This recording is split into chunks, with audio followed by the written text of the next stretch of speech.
Hello, it's such an honor to have you on my YouTube channel. I am Apio Frankina, and in today's episode we are going to look at mistakes to avoid as a condominium association community. You see, the condominium community is not like any other community. It has a bit of uniqueness to it. First of all, it's governed by a whole act. There is a whole book that governs the operations of the condominium society, and so the community has to live by that act. And to make your stay or to make your work easy as a condo owner or someone who stays in a condominium community, there are a number of mistakes you could avoid. And that is what I would like to look at today. So we'll begin off with the first mistake to avoid as an owner of a condo or someone living in a condominium. Get involved. As a condominium owner, it is very, very common for owners to invest. Basically, someone invests over 100 million into a property and does not get involved in how the property is being run. He doesn't attend meetings. He is not bothered of what is taking place in the community. Get involved. Know what is taking place. Know which decisions are being made. Are they favorable to you? What do you think? What suggestions do you have to make? Most especially attend condo meetings. Once in a while, the community gathers to discuss issues that are affecting the community or how the community is being run. And it's so absurd that someone, after investing hundreds of millions in a property, doesn't get involved in how the property is being run. Then years later, because you're not involved, first of all, people will embezzle the money you're collecting for managing the property. And so that means the property won't be maintained well because you're not getting involved. Get involved. Put up suggestions you get. It will help a lot and it will close a lot of gaps. Not getting involved gives a lot of opportunity for people to misuse your property, to misuse the community, to mismanage the property. So it's very important as an owner of a condo property or as someone staying in a condominium property to get involved. And mainly you can do that by attending the condominium meetings or airing out your issues. Other people are very active actually, even in the WhatsApp groups. People are very active, but there are those who don't give a damn. As long as at the end of the month, if they are renting out the unit, they get their rentals. They get their rent in time. They don't bother how the property is being run. You get, and it's absurd that only the people who mainly get involved are people who are staying within the condominium community. As a condo, as people invest in condominium, some decide to use it to stay for themselves, but others can rent them out. And from experience, people who stay within the community are more involved. They make decisions. They want to see that the property is well managed. They are always, in the property to see that it's being run well. So it's very absurd that someone can invest a huge amount of money into a property and doesn't want to get involved in how the property is built. Community, get involved. Know what is taking place. Air out your matters. You get a suggestion. It said two heads are better than one. Get involved. Add your matter there. It could be the one that is the missing link to a solution or to a problem that is being experienced. So it's very important as a stakeholder in a condominium property or condominium community to get involved and attend meetings. The second mistake to avoid is you need a property manager. You guys, you need a property manager. As a condominium community, don't for a second be deceived that you do not need a condominium property manager. You need a condominium property manager. Why? Because they know what they are doing. Condominium properties are so complicated. If you just leave it in the hands of anyone, it will mess it up so badly. So you need a property manager no matter what, especially if your property is 20 units and above. You get below 20 units, you can manage as a community, but it will be tough, but you can do it. Yeah. But if the property is more than 20 units, you people, you need a property manager. Yeah. Property manager knows what they are doing. They will take their job seriously because they are being paid for it. They have experience. Yeah. They know what to do. They have the connections. They know if there is a plumbing issue, they know which plumber to call. They know which electrician to call. And through experience, you learn a lot of things. Most of these condo property managers have experience in property management. So they know what to do. And it's so absurd that the condominium society, the owners think they will manage the property themselves. Then, of course, the first year, it will be okay. Things will be okay. You will manage the property. The second year, it will get a bit rough, rocky, or it will get a bit not smooth. Yeah. And then the third year, that's when you will now start seeing that this property has not been managed. The first thing is there will be a lot of accountability issues. That one is going to be there. Because first of all, if you're managing a property as owners, there is a lot of self-interest involved, especially as regarding finances. It's very, very dangerous not to have a community managed by a property manager. Yeah. And in case you don't have a property manager, it will still be tough for you as a community to manage that property without a property manager. You need a property manager in a condominium society. It is very important, especially if your condominium community has over 20 units. Yeah, it's a huge number of people. So get a condominium property manager. Don't at one point think you can manage that property without a property manager. You need a property manager, you guys. So that is mistake number 2. And then mistake number 3, to avoid, the developer is not your enemy. There is no need to make the developer your enemy.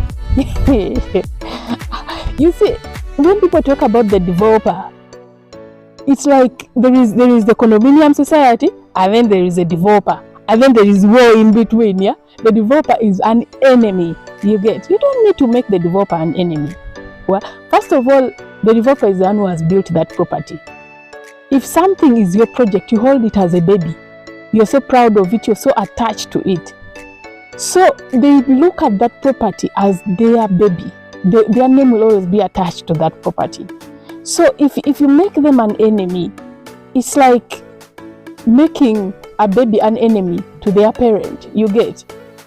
If there is an issue, the developer promised something and they have failed to deliver, get a few members among yourselves. Go to the developer, have your points written down. Say, now you promised us this, you promised us this, you promised us this, and you never delivered. What's up? You get developer, as developer knows, by law they are requested to do whatever they promised. And not only that, they know the same clients who bought from them will be able to buy from them again. So there is no need for them not to work on issues that they promised but they didn't deliver. So it's very important that we don't put the developer in this basket of this one is an enemy. We have to do whatever it takes to make sure we are not friends. You people, get your issues, whatever it is, put it down. Go to the developer, talk to the developer. Let them give you a time frame. Yeah, there might be some delays, but they will make sure they work on whatever issue it is. You don't need to make the developer your enemy. You get? If you don't have a working relationship with the developer, first of all, there are things that you may need in the community, but it was not part of the original plan. They did not promise it. If you don't have a working relationship with the developer, you will not be able to work through, to speak with the developer in a working manner, a relationship, a good relationship, so that the developer comes and put for you whatever is missing, but they did not promise, but is necessary. You get? So have a working relationship. You'll be able to convince the developer. The developer will be open and will say, we don't have this in plan, but because we have this relationship and you're our client, we are going to do it for you as a bonus, you know. So, but if you're enemies, the developer will always be on the defensive. on the defensive, you get, because he knows you've come to attack, you've come to attack, and so also me, I have to defend myself as a developer. Be a friend to the developer. There is absolutely no need for a condominium owner or a condominium community to be enemies with the developer. You get, if your expectations were not met, go and talk to the developer about it. Let them explain. Talk one-on-one. There is no need for you to be an enemy to the developer. And there is this thing where people talk about we are going to sue. Yeah? Let's sue the developer. Blah, blah, blah. Yeah? You can't sue the developer. First of all, you can't pay a condominium fee of 70,000. How are you going to sue a developer? It's absolutely not necessary. Immediately the developer say, we are going to sue you. They will lay back. They will say, okay, war has come. Let's lay back. Now we have done our part. Let's lay back. They will not even bother. They will know now these people are not serious. You get. How do you want to sue a developer when you can't even pay a condo fee of 70,000 per month? Really, the developer is not your enemy; is your friend, because you have to give them more business in future. So they want friendship with you as much as possible. If you have an issue, put it on paper. Take it to the developer. Discuss about it. Have a working relationship, because we all need each other. You get, the developer needs the buyers, the buyer needs the developer. You get what I'm trying to say? So the developer is not your enemy, the developer is your friend. Condominium societies. What is killing condominium societies, especially those without property managers, is lack of transparency. You people, lack of transparency. How do you collect money of over 24 million per month and you don't have accountability of where that money went? There should be accountability every month. You should not go into the next month without being provided with accountability. Have receipts. How can I pay my money as a condo fee and you don't give me a receipt? Come on, what's up? You have to give me an invoice first of all. Give us an invoice and show us where this money is going. If it is January, give us an invoice for January and show us where the money is going. And after that, give us receipt. If we have paid our money, give us receipts. And at the end of the month, show us how the money was spent, which were the collections and which were the expenses. Let things be transparent. Yeah, it's killing condominium communities so much, and because there is no transparency, the money gets embezzled, and when the money gets embezzled, that means there'll be no money to run the property. The property will get messed up, and you know the person they are going to blame, the developer. They say the developer did not do a good job, guys. You will blame the developer that the developer did not do a good job, yet you have embezzled your funds. You have not kept transparency. You don't issue receipts. Hey, definitely your property will get messed up. It's very important to have 100% transparency. Show people what was collected and where that money went. That is really very important. And then the final thing I would like to talk about, the mistakes that we have to avoid as condominium communities, is meetings, you people. Meetings are very important. As condominium community, you need to have meetings at least twice a year. Either at the beginning of the year and then mid-year, or mid-year and then end of the year. It's very important to have meetings where all of you gather and you discuss issues. You discuss issues and say this and that to bring up what is affecting you, what was worked on. Let there be flow of communication in this meeting. It's very important. How can you? It's so amazing how people can have a whole year and there was no meeting. How are you going to know how the money was spent? Okay, maybe during the transparency era, you probably gave out how the money was spent and all that. But you need a meeting of the tenants, of the owners, so that you all come and discuss and put up some way forward of things that are pending, things that were done. You get. So it's very important. It's so absurd to see that condominium communities go a full year without even holding one meeting. You guys, it's such a big mistake. Let's hold meetings frequently, at least twice a year. It's very, very important. And as an owner, endeavor to attend these meetings. These meetings are held and no one attends. And then the property is messed up. Months later, you blame the developer. the developer did not do the plumbing system well, the developer did this, the developer didn't use this, and yet it's your fault. It will come down to maintenance of that property.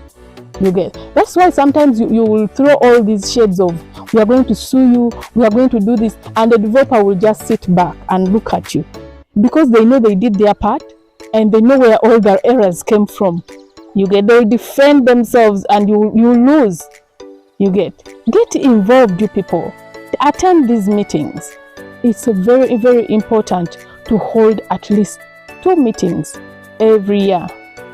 What I'm talking to you about is from experience. Yeah, I've managed properties. Right now I work for a developer, so I'm basically in between. I am bringing all this out of experience. Yeah, and it's very important that these mistakes that we can avoid, let's avoid them, so that we have properly run communities that are operating well, that will last. That actually, we have lost tenants because communities are not managed well.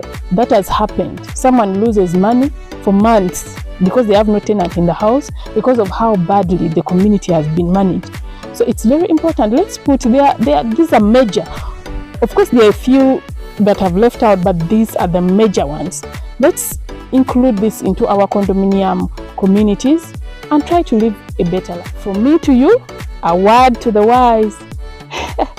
So thank you. In case you want more information as this, you can subscribe to my channel. This is Real Estate in Uganda, and I'm your host, Apio Frankina, everything real estate. You can always get in touch with me. You can send me a message, DM me. You can follow me on Instagram, on Facebook, same name, Real Estate in Uganda, so that we acquire and know what to do in this real estate. Real estate is the future, and information of real estate operations is going to be very important. Most people have made huge losses because they have not done enough research, they have not received adequate information. So it's very important to subscribe to this channel,